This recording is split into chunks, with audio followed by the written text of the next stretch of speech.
Assalamualaikum warahmatullahi wabarakatuh. Perkenalkan, kami dari kelompok 4. Pada kesempatan kali ini, kami akan menjelaskan materi tentang bagan akun standar. Saya Aldito Mama Zikra sebagai ketua kelompok dan rekan-rekan saya yaitu Saya Tiara Nurafifah. Saya Tiara Claudia Veronica. Berikut adalah video penjelasan materi kami yang mengenai bagan akun standar. apa itu bagan akun standar?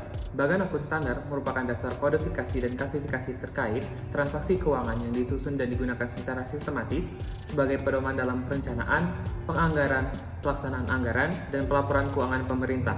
Kodifikasi ini digunakan dalam sistem yang terintegrasi. Tujuan dari bagan akun standar ini yaitu memastikan keuangan atau anggaran, realisasi, dan pelaporan keuangan dinyatakan dalam istilah yang sama. Hal ini akan memudahkan pengguna dan pembaca untuk memahami apa yang disampaikan oleh laporan keuangan, kemudian meningkatkan kualitas informasi keuangan. Informasi keuangan dapat diandalkan dalam pengambilan keputusan, sehingga pemerintah dapat mengambil keputusan dengan tepat. Yang terakhir yaitu memudahkan pengawasan keuangan. Dengan adanya BAS, maka informasi keuangan dapat diperiksa atau verifying ability. Landasan berpikir strukturisasi atau penggantian badan akun standar.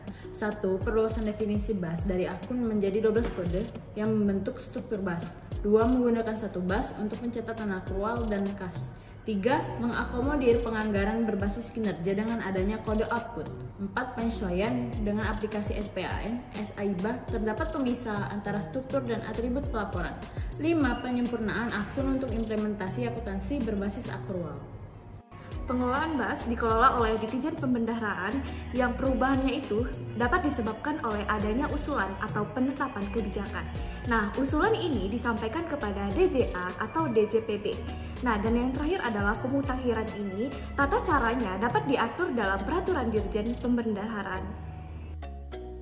Dasar hukum mengenai bagan akun standar terdapat dalam Undang-Undang Nomor 17 Tahun 2003 tentang Keuangan Negara, Undang-Undang Nomor 1 Tahun 2004 tentang Perbendaharaan Negara, PP Nomor 8 Tahun 2006 tentang Pelaporan Keuangan dan Kinerja Instansi Pemerintah, PP Nomor 90 Tahun 2010 tentang Penyusunan Rencana Kerja dan Anggaran Kementerian Negara ataupun Lembaga, PP Nomor 71/2010 tentang Standar Akuntansi Pemerintahan, PMK Nomor 214/PMK 05/2014 tentang Bagan Akun Standar, PMK Nomor 187/PMK 02/2019 tentang perubahan PMK, Nomor 102/PMK 02/2018 tentang klasifikasi anggaran. Tetapi, yang lebih detail mengenai bagan akun standar terdapat dalam Kepdirjen Perbendaharaan Nomor 211/PW/2018 tentang kodifikasi segmen akun pada bagan akun standar. 1. Dasar pemuktahiran bagan akun standar. Direktorat Jenderal Pembendaharaan dapat melakukan pemuktahiran BAS yang dilakukan berdasarkan pemuktahiran BAS berdasarkan usulan pemuktahiran BAS dapat berasal dari Kementerian Negara. Usulan pemuktahiran BAS ini mengacu pada salah satu prinsip dasar kerangka berpikir penyempurnaan BAS, yaitu penggunaan satu BAS untuk pencatatan transaksi di Kementerian Negara atau lembaga selaku pengguna anggaran dan Kementerian Keuangan selaku bendahara umum negara. Pemuktahiran BAS melalui penetapan kebijakan. Penetapan kebijakan sebagai dasar pemuktahiran BAS dapat disebabkan karena adanya perubahan peraturan perundang-undangan atau perubahan proses bisnis pengelolaan keuangan. 2. Pemuktahiran bagan akun standar. Analisis ini dilaksanakan berdasarkan Peraturan Direktur Jenderal Pembendaharaan tentang tata cara analisis dan pemuktahiran BAS. Apabila hasil analisis tersebut disetujui, maka Direktorat Jenderal Pembendaharaan selanjutnya akan memuktairkan BAS ke dalam sistem aplikasi terintegrasi. Namun, apabila tidak disetujui, maka usulan tersebut akan dikembalikan untuk diperbaiki. Prinsip pada bagan akun standar terdapat dua prinsip. Yang pertama digunakan dalam tahapan siklus APBN. BAS digunakan sejak pertama kali awal perencanaan sampai dengan pelaporan. Yang kedua adalah dapat dimutakhirkan. Dalam pelaksanaannya, BAS dapat diperbarui sesuai dengan kebutuhan. Isi struktur dari bagan akun standar. Yang pertama, ada satker terdiri dari 6 digit kode satker, KPPN terdiri dari 3 digit kode KPPN, akun terdiri dari 6 digit kode akun, ada program yang terdiri dari 3 digit kode BA, 2 digit kode eselon 1, 2 digit kode program. Ada output yang dimana terdiri dari 4 digit adalah kode kegiatan, 3 digit dengan kode output. Ada dana yang terdiri dari 1 digit kode sumber dana, 1 digit cara tarik, dan 8 digit adalah kode dari nomor register. Ada bank yang terdiri dari 1 digit kode tipe rekening dan 4 digit dari nomor rekening bank. Kewenangan dengan 1 digit kode kewenangan, lokasi dengan 2 digit kode provinsi, 2 digit kabupaten atau kota, tipe anggaran 1 digit kode tipe anggaran, antar entitas 6 digit kode antar entitas, dan terakhir cadangan dengan 6 digit kode cadangan. Kerangka penyusunan bagan akun standar. Kerangka penyusunan BAS ini dipengaruhi oleh kerangka-kerangka yaitu PP 71/2010 dan selanjutnya disesuaikan lagi oleh kebijakan akuntansi, penyempurnaan proses bisnis, dan kesesuaian dengan aplikasi. Berdasarkan kerangka-kerangka tersebut, maka disusunlah bagan akun standar yang kemudian dibagi lagi menjadi 12 struktur yang akan dimasukkan ke dalam aplikasi SPAN dan Saiba. Segmen akun pada bagan akun standar dalam penganggaran, pelaksanaan anggaran, dan pertanggungjawaban. Pertama, akun APBN. Terdiri dari estimasi pendapatan atau penerimaan pembiayaan, apropriasi belanja atau transfer ataupun pengeluaran pembiayaan. Kedua, akun DIPA. Terdiri dari estimasi pendapatan atau penerimaan pembiayaan yang dialokasikan, allotment belanja atau transfer ataupun pengeluaran pembiayaan. Ketiga, akun komitmen. Terdiri dari komitmen belanja.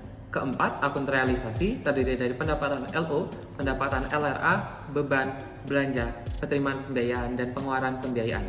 Kelima, akun transitoris. Terdiri dari penerimaan non-anggaran dan pengeluaran anggaran, dan terakhir akun neraca, terdiri dari aset, kewajiban, dan ekuitas. Klasifikasi akun dalam segmen akun di BAS ada nomor 1, 2, 3, 4, 5, 6, 7, 8, yang dimana akunnya ada aset, kewajiban, ekuitas, pendapatan, belanja, transfer ke daerah, pembiayaan, dan transitoris. Contohnya, kalau nomor akun depannya 5, berarti itu adalah akun belanja, dan begitu pun seterusnya. Akun aset mencatat sumber daya ekonomi yang dikuasai atau dimiliki oleh pemerintah sebagai akibat dari peristiwa masa lalu dan dari mana manfaat ekonomi atau sosial di masa depan. Diharapkan dapat diperoleh baik oleh pemerintah maupun masyarakat.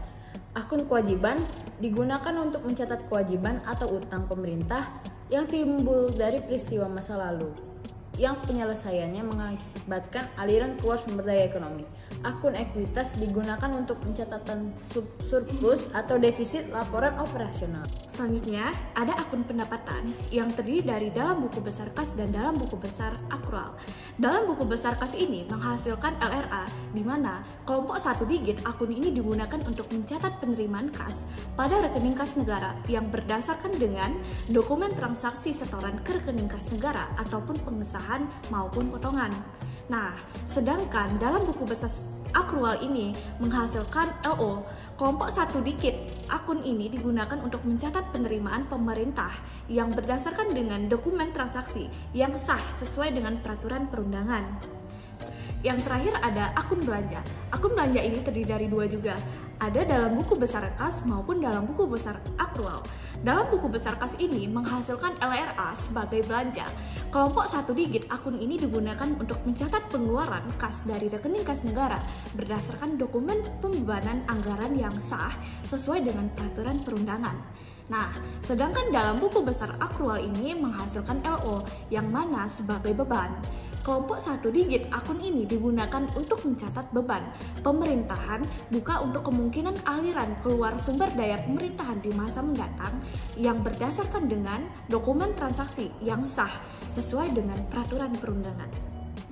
Aplikasi BAS Mobile. Aplikasi BAS Mobile ini merupakan aplikasi yang dapat digunakan oleh stakeholders akuntansi dan pelaporan keuangan pemerintah pusat yang berisi daftar kodifikasi dan klasifikasi akun yang disusun dan digunakan sebagai pedoman dalam perencanaan, penganggaran, pelaksanaan anggaran, dan pelaporan keuangan pemerintah.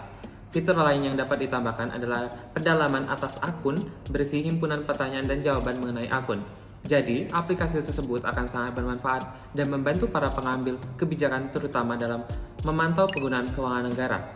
Awal mulanya adanya aplikasi tersebut karena banyak dari para pengambil kebijakan yang tidak mau melihat data keuangan negara yang telah tersedia pada situs resmi Kementerian Keuangan dalam mencari tahu besaran rotasi anggaran.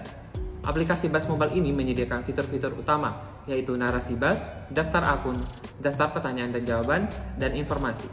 Menu daftar akun menampilkan daftar akun kas dan daftar akun akrual, disertai menu pencarian akun dan bookmarknya. Jadi, itulah penjelasan materi dari kelompok kami. Terima kasih sudah menyaksikan. Saya Aldito Mama Zikra sebagai ketua kelompok, dan rekan-rekan saya yaitu Saya Tiara Claudia Veronica. Saya Tiara Nurafifah.